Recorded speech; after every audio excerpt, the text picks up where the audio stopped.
काकडीचे बरेचसे रेसिपी तुम्ही ट्राय केले असताल, पण अशा प्रकारे काकडीची भाजी कधी ट्राय केली का? खूप भारी अशी आणि भन्नाट चवीची, जे भाकरीसोबत, चपातीसोबत, भातासोबत खूप छान चविष्ट लागते. अगदी कमी वेळात, कमी साहित्यात आणि झटपट होणारी ही रेसिपी. नमस्कार, टेस्ट आणि बेस्टमध्ये तुम्हा सर्वांचं स्वागत आहे. चला तर मग रेसिपीला सुरुवात करूया. तर या ठिकाणी मी इथं 5 काकडी घेतल्यात, म्हणजे पाव किलो काकडी, जी पांढरी काकडी येते ती वापरली. तुम्हाला हवा असेल तर हिरव्या काकडीचा पण वापर करू शकता. हे काकडी स्वच्छ धुवून घ्यायचे आणि त्याच्यानंतर अशा प्रकारे सोलरच्या साह्याने सोलून घेऊया. राहिलेले पण काकडी मी इथं सर्व सोलून घेतल्यात. खिसणी घ्यायची, खाली एक बाउल घेतला मोठ्या आकाराचा आणि जे मोठ्या साईजचे खिसणीचे पातं असतात त्याच्या साह्याने अशा प्रकारे सर्व काकडी खिसून घेणार आहोत. तर सर्व काकडी मी इथं खिसून घेतली अशा प्रकारे. तर आता फोडणी द्यायला घेऊया.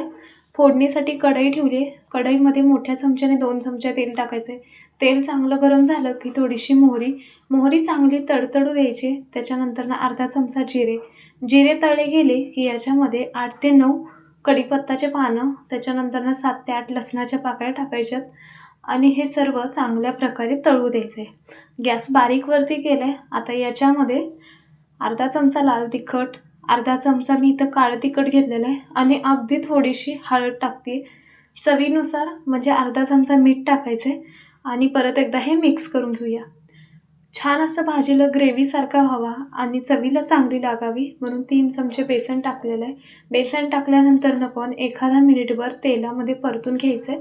जे काही साहित्य लागतं खाली डिस्क्रिप्शन बॉक्समध्ये पण देते, नक्की चेक करा, म्हणजे रेसिपी करताना इझी जाईल. तर याच्यामध्ये काकडी टाकूया.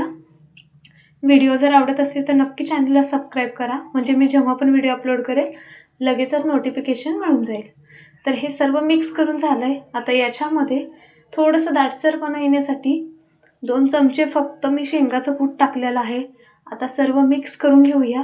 गॅस बारीकवरती करायचे आणि छान असं ग्रेव्हीसारखा व्हावा आणि कलर यावा म्हणून प्लेट झाकायचे आणि 2 ते 3 मिनटं फक्त वाफवून घ्यायचं. पाणी वगैरे वापरायचं नाही आहे. तर बारीक गॅस करून 2 ते 3 मिनटं मी हे शिजवून घेतले. अशा प्रकारे काकडीची भाजी तयार आहे. याच्या आधी तुम्ही कधी ही भाजी ट्राय केली का, ती कमेंट्स बॉक्समध्ये नक्की सांगा. तर हे मी प्लेटमध्ये काढते, त्याच्यासोबत चपाती अगदी बेस्ट लागते. खरंच खूप भारी याची चव लागते. व्हिडिओ कसा वाटला ते नक्की सांगा. व्हिडिओ जर आवडला तर लाईक, शेअर, सबस्क्राईब करा. धन्यवाद.